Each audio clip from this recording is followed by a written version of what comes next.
I guess one of the persons that helped me get hired there, their family members had passed away, but they had dedicated their whole life to fighting and investigating crimes against victims, right? Specifically inappropriate ways against like underage people. So I really take that to heart when I was very proud of my position there and the opportunity to do good, right? It was just everywhere I turned, it was like people weren't, they just wanted to leave it and keep moving forward, keep pushing forward, build more, build more, build more. That's all they cared about, Not all of them, some of them. It's a good organization that can be corrupted like any organization. That is Knoxville Habitat for Humanity. And I do hope they're doing better now. But like I said, don't get complacent and dangerous. As she kept pulling away from him when he'd tickle her on the side, and she's trying to hammer a piece of construction board on the wall, and she's pulling away. It was just wrong on so many levels, and a lot of the other guys just weren't caring or paying attention. It's very common for us to roll into that subdivision and it smelled like sewage because the products they were installing was faulty, and they knew it and they kept installing it. They ended up, I believe, demolishing the house that was sinking, which is a complete waste of building materials. If there's any shortages out there in the community, go look at Habitat and see all the wasted materials that they waste, covering up brand new electrical wire because some other subcontractor or supervisor came and said, you can't run that here. Well, the electricians are running off of the plans you gave them, and then you're going to have another subcontractor say, no, you have to reroute that wire. They're not going to pull that wire out of the frickin' wall. They're just going to run more wire because why? You paid them, like they have a schedule themselves. They have other clients, and I've seen that happen like on 10 plus houses. The electricians would be almost done, and then some other person would come through and say, you need to move that wire. This is going in over here. And so I can't count how much foot of wire is just covered up, unused, brand new. So if there's a shortage on construction material, a good place to start looking is Knoxville Habitat for Humanity and all the waste. That was another big red flag, right? Constantly installing faulty products. It's very common for us to roll into that subdivision and it smelled like sewage because the products they were installing was faulty, and they knew it and they kept installing it. And then they would call, it's waste of donor money, and it's a waste of people's time, volunteers' time. It's like to be proud of doing something and then to have it done in such a mismanaged, poor way. And that's where most of my problems was with the upper management and people trying to cut corners and climb the ranks, climb the pay scale. So fast forward, the subdivision's being, about done, and homeowners are being neglected. It was common practice for us to roll into the neighborhood and homeowners meet us and say, this is wrong, this is wrong. And I was more than happy to address those issues, but I was told on numerous occasions that, that's not something Habitat does. I'm like, this house is brand new, it's under a 1-year warranty. Why wouldn't, I've seen them cover up, exit doors in the garage, egress doors in the garage because they forgot to bring out the frame for the door, or they didn't want to use the material, they wanted to save it. So the homeowners are always asking, well, why is this door being covered up? Taking off security latches for the garage doors, like all kinds of stuff, man. And the last two things were when a crew leader inappropriately touched a volunteer and was being overly playful and gropey with a female volunteer. I stopped it as soon as I saw it. They dispersed, and she looked extremely uncomfortable, right? It was one of those awkward situations. And even if they were both mutual, which I don't really think, it was just highly inappropriate and dangerous, as she kept pulling away from him when he'd tickle her on the side, and she's trying to hammer a piece of construction board on the wall, and she's pulling away.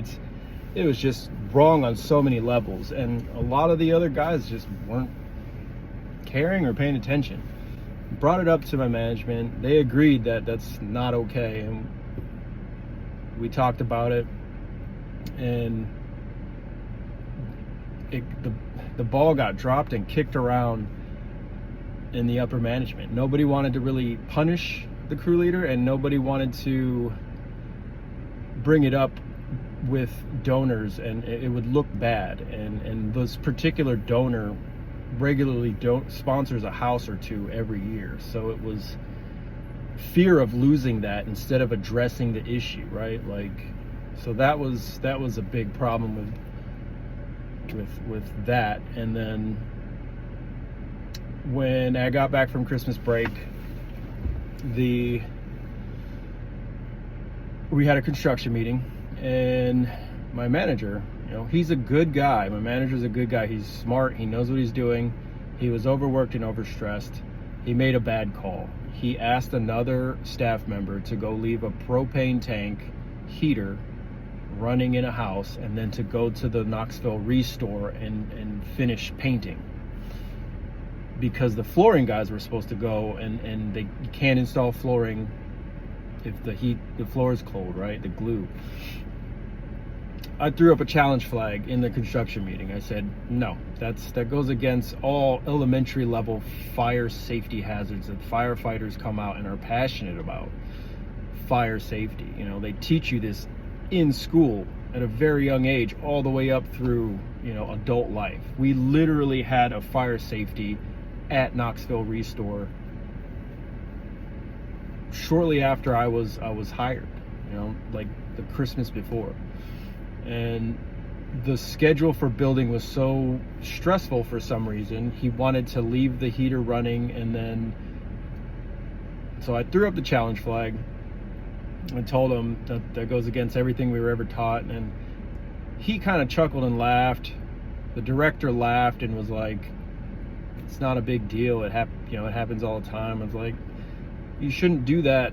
It doesn't matter if you get away with it once or twice, the third time or fourth time, big time, right? Like, you're endangering the community you're trying to help build. You're, at the very least, like, some kid might have wandered in there cold on the way to school, thinking it was common for people to walk into the houses that while they were being built because they didn't secure them properly. But some kid might have walked in and there might have been a carbon monoxide buildup because the window fell down, right? Like, even though you're ventilating it. So many red flags, and they always go with, well, they shouldn't be on the property, or that's what waivers are for, or blah, blah, blah, blah, blah. But like I said, that was the last straw where I was like, are you serious? Like, even if you're just messing with me right now, I'm not okay with that. We literally argued about it in the construction meeting. And then I took it upon myself to tell the guy, don't go out there and leave that there. I'll take it out there and sit with it. And he went to the Restore, right? It would have ruined his freaking life if that, you know what I mean? Dude's just starting his career, and you're going to put him in that position. So I sat with it, and that's the text communication you see later where my manager is telling me to leave it running and to head back to the warehouse, and I refused. Long story short, he texts me about an hour and a half later and says, flooring was canceled for the day. So it would have been sitting there all day or for a long time until someone went out there, right? And I gave him the benefit of the doubt in the text messages because I was so confused at why he was telling us to do that. You know, if you have enough reason to believe your guys need to be cognitively tested like that, if you suspect they need a, you know, critical decision exercise, like, it's not the way to do that stuff, right? Like,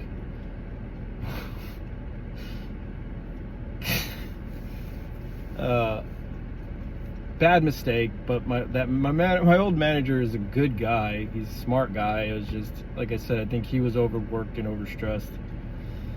And, you know. So I'm saying this because I still have a lot of dislike for some of the people there, but it's the organization as a whole, I'm sure, is very good, and I still plan on working with them. I've applied for